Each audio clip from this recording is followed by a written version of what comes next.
Alright guys, hello, good morning, good afternoon, and good evening everyone. Ayan, ah, meron lang akong isi-share sa inyo today na lulutuin natin. Actually, first time ko siyang matitikman guys. So, specialty siya ng mga Ilonggo. So, they called it pancit efuben. Oh, di ba? Ano yan? It's a type of pancit like egg pasta, something egg noodles. Yan, parang pasta, ganon. So, dry noodles siya na parang pancit canton, ganon. Dry noodles. Tapos, gagawin nilang pancit. So, let's check guys kung paano lutuin. Carrots kami, may cabbage, ayan. At meron kaming parang, alam mo yung bacon strip, ayan. At saka, anong tawag nun? Chorizo de Bilbao. Ganon kasosyal ang pancit na to. Ayan yung aming bacon strip. Okay. So, unahin natin yung carrots. So, set by set na niluluto pala nila yan. So, after ng carrots, isusunod natin yung repolyo. Pagpasensyahan nyo na guys, maliit ang aming lutuan na kawali. So, ganun talaga ang life pag nag-i-start. So, start up life kami, kaya hindi pa kami ganun ka-upgrade sa mga cooking utensil namin. No? Yan, lalagyan natin na ng cooking oil para medyo madaling maluto yung cabbage at saka salt to taste. Ayan ang ating chef. So, hanggang kamay lang muna tayo guys kasi ang ating chef is bachelor charot. Ayan. So, yan ang aming chef. So, yung bahay namin ngayon, maraming chef kaya marami din kain. O, diba? So, ayan. So, luto na yung ating repolyo. So, re-remove na naman yan kasi papalitan naman ng next batch. Alright, ang next batch naman natin. So, mag-ano na tayo, magsusut na tayo ng mga ibang ingredients ng ating pancit. So, lagyan natin siya ng cooking oil. So, unahin natin yan. Inuluto syempre, as the usual, para nagluluto tayo, nagigisa. Alam nyo na kung ano lagi na uuna. O edi, wow, bawang nila. Yan ang aking best friend, bawang. O, diba? Yan ang style.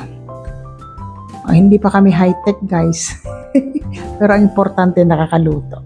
Dagdagan natin ng oil para mas madali maluto yung ating mga foods. Alright. Ayan. Halayin natin para hindi masunog. First time kong matitikman tong pancit na to.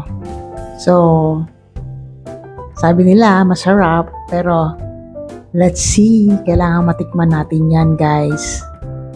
So, ayan. Tatabi natin yung bawang para isunod natin yung next ingredients. O, diba? Ayan na. Ilalagay natin alam niyo na, yung mga chef dyan, sibuyas, of course. So, kasi matagal-tagal itong maluluto itong sibuyas, kaya kailangan mauna siya para lumasa na rin lahat. Ayan, halo-haloin ng kaunti lang. Okay.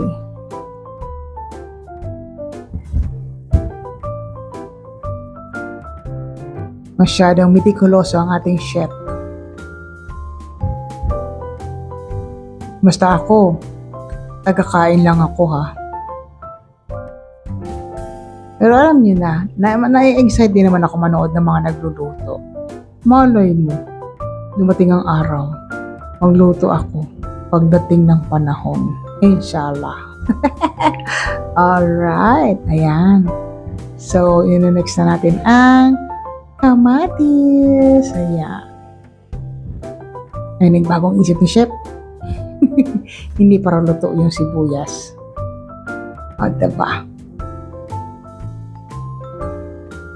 So, sunod natin na lang yung ating bacon strip kasi yan ang matagal-tagal. So, kailangan mo natin yung i-suit yung ating bacon strip kasi medyo fresh yan siya eh. Hindi siya yung kagaya ng mga frozen na bacon. Ito kasi fresh, kumbaga gagawin pa lang siyang bacon. inunahan na namin. Ganon. So, kailangan niya kasi medyo maluto-luto muna para lumasa yung sibuyas at saka bawang. Ganon. So, syempre, para mangyari yun, halu-haluin as usual.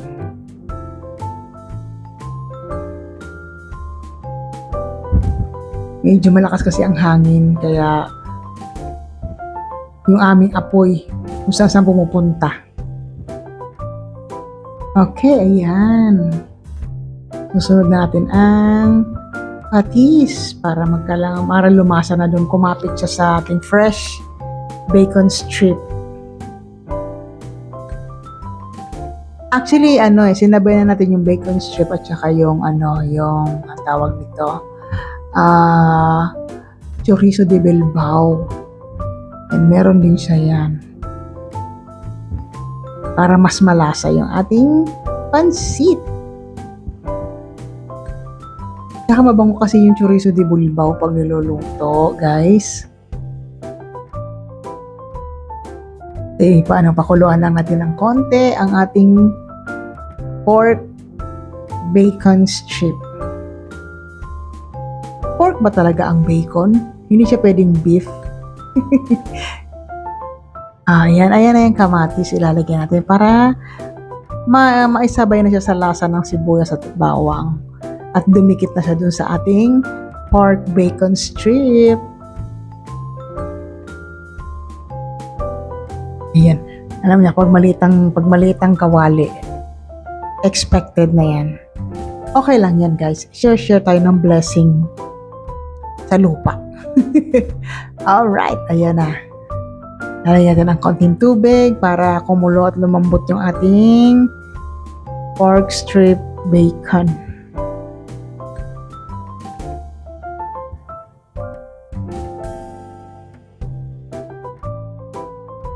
Yan natin siya ikalat natin para madali lang kumulo. Oops, agoy, hindi kasya ang takip. Maliit siya. So, lagyan natin siya ng toyo.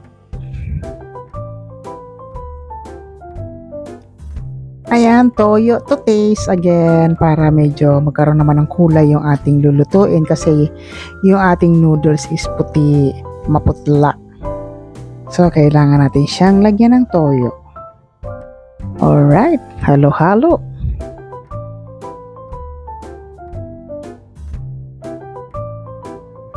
Nagdag natin ng konti para medyo mag-darken pa siya. Anyway, by the way, highway, ayan.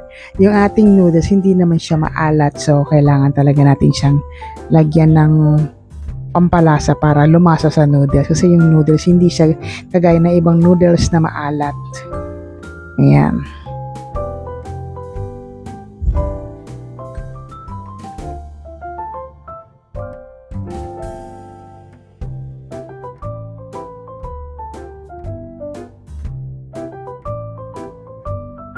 Ayun, nilagyan natin siya ng oyster sauce, guys, para mas malasa.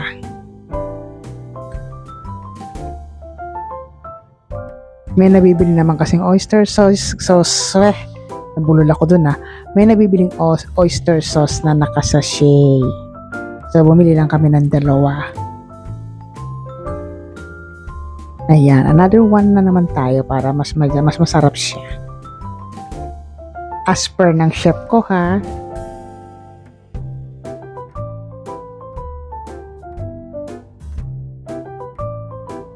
Ayan, guys, konti na lang, maluluto na siya. Madali lang naman kasing lutuin yung noodles. Para bang yung yung instant noodles, iba-blanch mo lang siya ng mainit na tubig, maluluto na. Ayun. Kaya lang kasi ang problema, maliit yung aming kawali. So, gagawa na lang ng paraan ni chef kung paano pagkakasya yung pansit. Ayan, guys, ayan yung ating Fluben Efuben noodles. Ayan, pagkahirap naman kasing i-pronounce yun. Alright, ayan.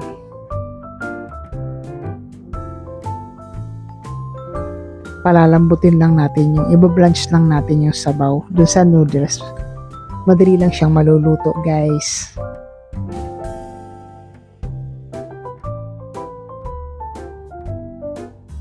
Alright, ayan pa isa. So talagang obviously, maliit lang yung kawali namin, kaya gagawa na ng paraan yan ni Chef. Okay, ayan na siya. Kailangan ma-blend ng maayos yung ang ating sauce para lumasa sa noodles.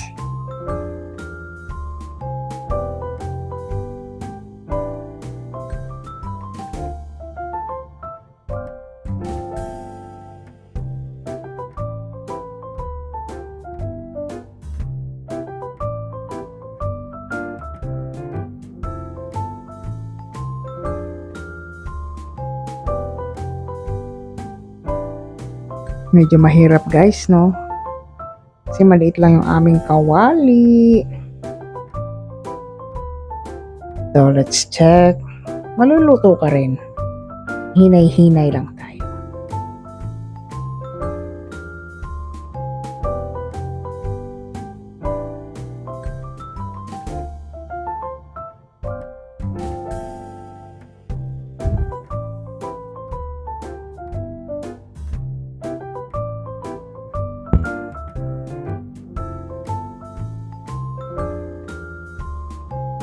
Ayan, konti na lang, guys, maluluto na siya. Konting-konti na lang.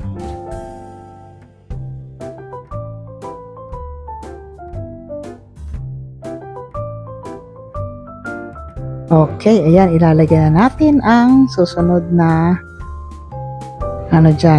recipe. Yung mga naunang niluto natin, ipapatong na lang natin sa ibabaw.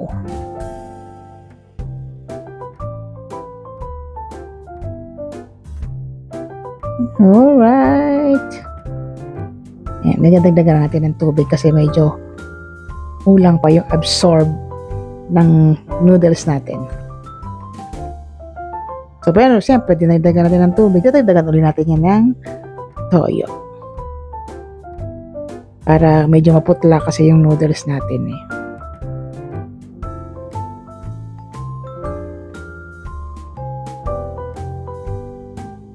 Alright. Ayan, toyo. Konti na lang kasi papakulay na lang natin yan.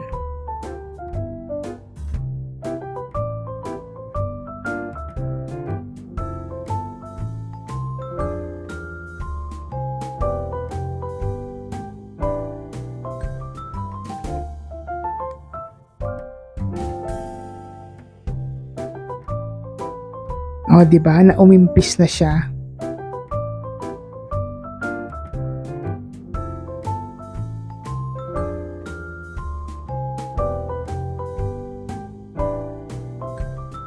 Ayan, konti na lang, maluluto na kami. Kainan na naman ito.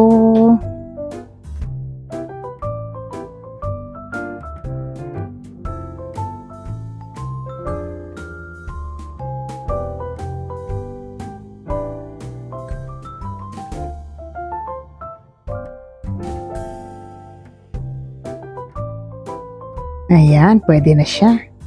Malambot na siya. Luto na. Ayan na. O, di ba para lang siyang pancit canton. Lucky me. Yun, no? Alright. So, pupunta na tayo sa ating final touch na siya. Alright.